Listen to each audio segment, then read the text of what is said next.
My heart goes out to every single person who's had to endure the agony of saying goodbye to someone they loved and adored over a video chat, who couldn't gather their closest friends, even their full family, to grieve together at a funeral mass or a funeral service. And worse yet, a new study from Columbia University suggests that anywhere between 130,000 and 210,000 of those deaths were avoidable. A leading medical journal in America, quite frankly in the world, wrote an unprecedented editorial. To the best of my knowledge, they've never written anything like this. They criticized President Trump's, quote, dangerously incompetent, end of quote, response, and stated that he, quote, took a crisis and turned it into a tragedy. COVID-19 dwarfs anything we've faced in recent history, and it isn't showing any signs of slowing down. The virus is surging in almost every state. We passed 4.8 million cases. And when Trump was asked this week what he'd do differently to get the pandemic response right from the start, his answer was, and I quote, not much. Not much. As many as 210,000 avoidable deaths. But there's not much he would do differently. The United States is 4% of the entire world's population. Yet we make up 20% of all the deaths worldwide. If this is a success, what's a failure look like? We're more than 8 months into this crisis, and the president still doesn't have a plan. He's given up. He's quit on you. He's quit on your family. He's quit on America. He just wants us to grow numb and resigned to the horrors of this death toll and the pain it's causing so many Americans. But he can't erase his own words or deeds. In February, he knew just how dangerous this virus was. He told Bob Woodward in a taped interview this disease was deadly, far worse than the flu. But instead of telling us how bad it was going to be, according to the New York Times, his administration only gave Wall Street investors a heads up. And they made a bundle, doing something called selling short or betting against the market. So Wall Street knew what was coming, while the rest of us took the full brunt of it. In June, when we began to see the resurgence of COVID-19, I called out President Trump for wavering and waving the white flag of surrender to the virus. But then it was as if he decided to go on offense for the virus, holding rallies with no masks, no social distancing, where people contracted the virus, inviting the virus into the White House, hosting what Dr. Fauci called super spreader event, endangering more people's lives by telling the public, don't worry about the disease, don't let it dominate you. How many people from Kristen in Arizona will end up suffering because their loved one listened to the president? Kristen said her dad voted for Trump, listened to him, believed him that the virus wasn't a big deal. Then her dad became infected and died. Kristen said her dad's only pre-existing condition, this is her quote, the only pre-existing condition was trusting Donald Trump, end of quote. Even after contracting the virus himself, Donald Trump still refuses to promote universal mask wearing, which could have saved nearly 100,000 lives and could still save over 100,000 lives in the next few months. The longer Donald Trump is president, the more reckless he gets. We don't have to be held prisoner by this administration's failures. We can choose a different path. We can do what Americans have always done. Come together and meet the challenge with grit, compassion, and determination. And today I'm going to tell you exactly what I plan to do if I have the honor of being elected your next president. I'll immediately put in place a national strategy that will position our country to finally get ahead of this virus and get back our lives. I'll reach out to every governor in every state, red and blue, as well as mayors and local officials during transition to find out what support they need and how much of it they need. I'll ask the new Congress to put a bill on my desk by the end of January with all the resources necessary to see how both our public health and our economic response can be seen through the end. What is needed? Look, a pandemic doesn't play favorites, nor will I. As I said, no red states, no blue states, just the United States, united in our response, united in our purpose to stop the spread of COVID-19 and beat this virus. First, I'll go to every governor and urge them to mandate mask wearing in their states. And if they refuse, I'll go to the mayors and county executives and get local masking requirements in place nationwide. As president, I'll mandate mask wearing in all federal buildings and all interstate transportation because masks save lives, period. Just look what happened in Arizona.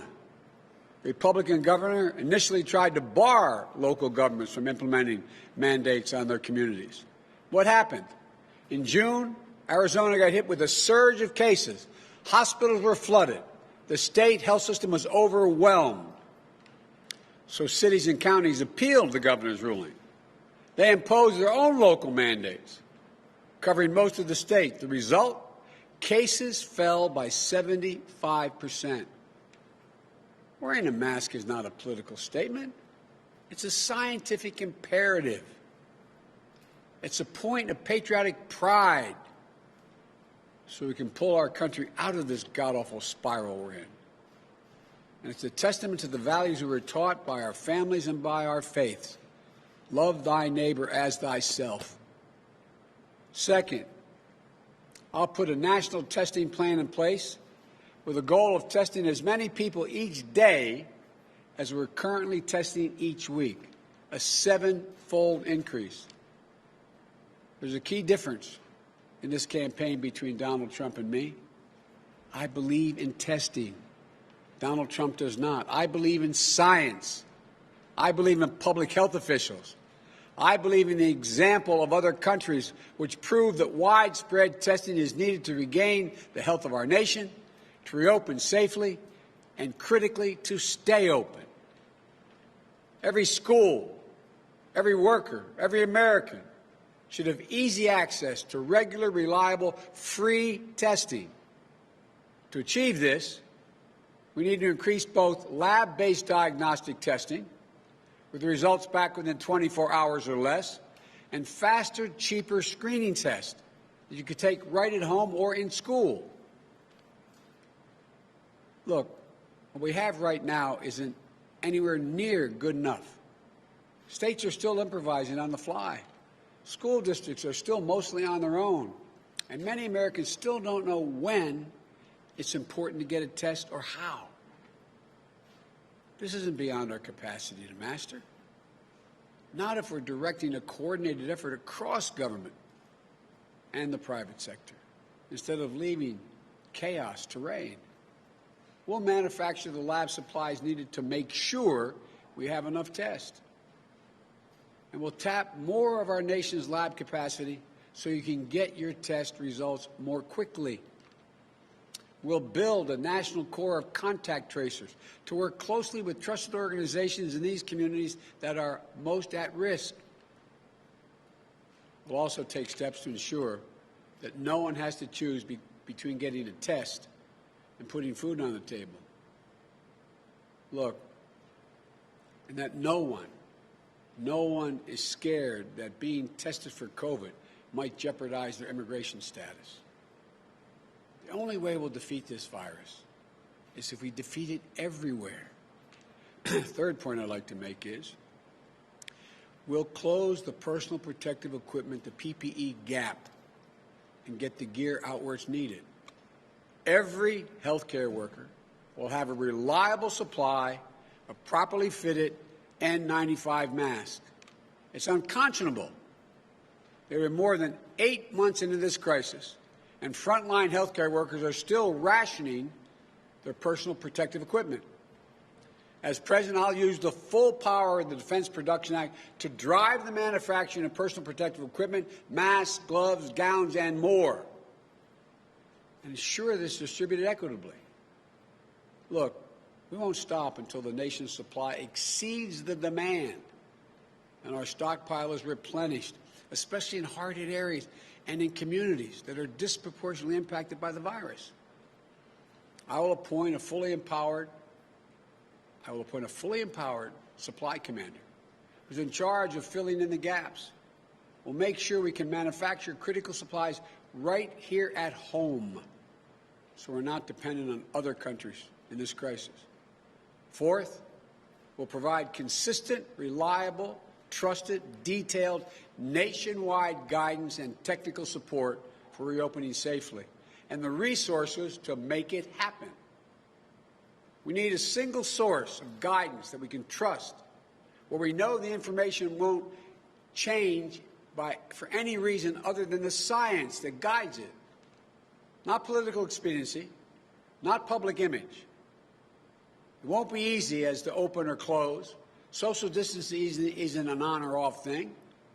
And we're learning more every day about the virus and how it spreads. We need to be able to adapt and adjust our behavior to responsibly respond appropriately. But schools and businesses can't make responsible decisions if they don't have the information, the science. It's not just more detailed, effective guidance they need. It's consultations and technical support so people have a place to turn with their questions. It's having a government that's in your corner, not a government that's turned its back on you. And once we get our federal, state, and local governments working together, once there's universal masking, enough PPE and testing to go around, science-backed guidance to help us make the right decision, then we can get our kids back to school safely, our businesses growing, and our economy running again without wasting another minute. As I said last night, I'm not going to shut down the economy. I'm not going to shut down the country. I'm going to shut down the virus. And finally, we'll be focused on developing safe and effective treatments and distributing a safe and effective vaccine. President Trump claims he found a cure. Well, let me tell you, yet we have 1,000 people dying each day. More than 40,000 people are in hospitals right now battling the virus. Life-saving therapies shouldn't be just available to the wealthy and the well-connected. We need to make sure they're available to everybody, available and affordable. It's also possible we could learn any day that one of these vaccines currently in trial is showing itself to be effective. That will be a wonderful day for our people and people around the world everywhere, whether it comes next week or in the next 2 months. But it will still be many months before any vaccine is widely available. And we need a president who will take responsibility for making sure it gets to every single person in this country in a way that's equitable and accountable. We need a president who, in the meantime, is doing his job to protect the American people. Once we have a safe and effective vaccine, it has to be free to everyone, whether or not you're insured. Let me say that again. The vaccine must be free and freely available to everyone. This is just not one more reason why it's so despicable that Donald Trump is fighting in the middle of a pandemic to get the U.S. Supreme Court to strike down the entire Affordable Care Act, which I worked so damn hard to get the votes for. Under the ACA, insurers are required to cover recommended vaccines for free. So overturning the ACA would mean people have to pay to get COVID-19 vaccine. That's wrong. Very, very wrong. Unlike Donald Trump, I believe health care isn't a privilege. I think it's a right. That's why, as president, I'll protect and build on the ACA by adding a public option that will compete with private plans to expand coverage and lower health care costs across the board. I'll bring down drug prices by allowing Medicare to negotiate with pharmaceutical companies. I'll make sure Americans have insurance. Those with insurance have access to free COVID-19 vaccine. And I'll direct the federal government to bulk purchase as many doses as is necessary of the COVID-19 vaccine so we can provide it free to those who are uninsured, underinsured, or Medicaid eligible. Throughout all this, yes, Mr. President, I'll listen to the scientists and I'll empower them. I know how much President Trump has damaged faith in our institutions, in our leaders, in government itself. We have to rebuild the trust between the public and its public servants. It's one of the most difficult tasks we'll face in the coming years. But if I'm elected president, I'll always give it to you, as FDR said, straight from the shoulder. I'll deliver on my promises. I'll listen to the American people, no matter what their politics. I'll let the doctors and the scientists speak freely so you can make the best decision possible for yourself and for your family. And I won't let 4 years of Donald Trump rob us of the most fundamental American qualities, our hope in the future and our faith in ourselves. We can beat this virus. We're not too divided to achieve big things. We're America. We can do this. We've never failed when we work together. Imagine a true nationally coordinated plan where we spare no expense so our schools have the resources they need to reopen with full health and safety protocols in place. Imagine every small business getting a restart package that helps cover the cost of installing plexiglass, providing PPE, and more to minimize the risk of exposure for customers and workers. Imagine our older Americans and people with disabilities having the peace of mind that comes with trusting that the public health system is working for them. Imagine, instead of staying locked up in their rooms, they're able to hug their grandchildren or those who they love and haven't been able to see. Imagine if you're a member of a community that has been hit particularly hard, Black, Latino, Asian Americans, or Native Americans. Imagine a public health and economic response that treats your needs as a priority, not as an afterthought.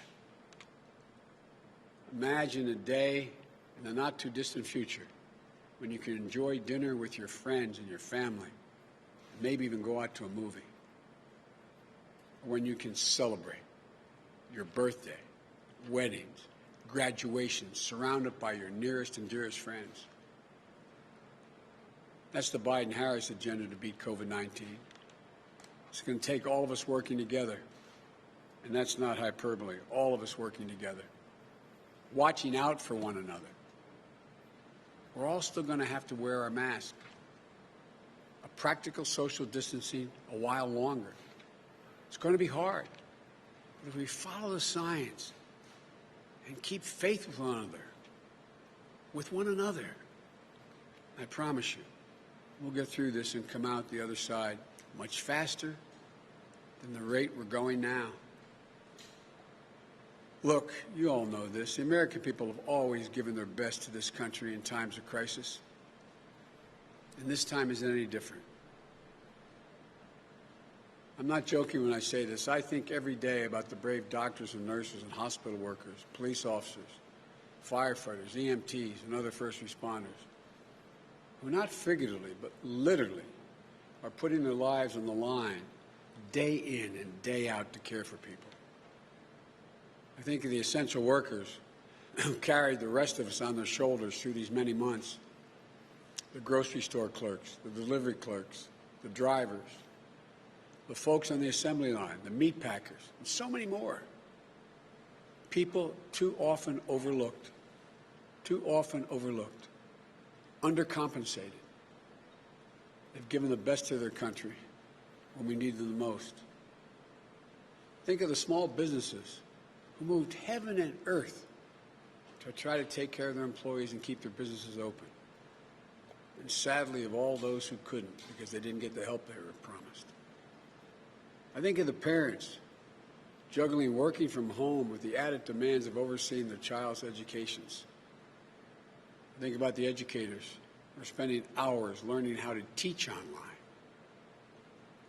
They're doing what they always do, giving above and beyond for their students.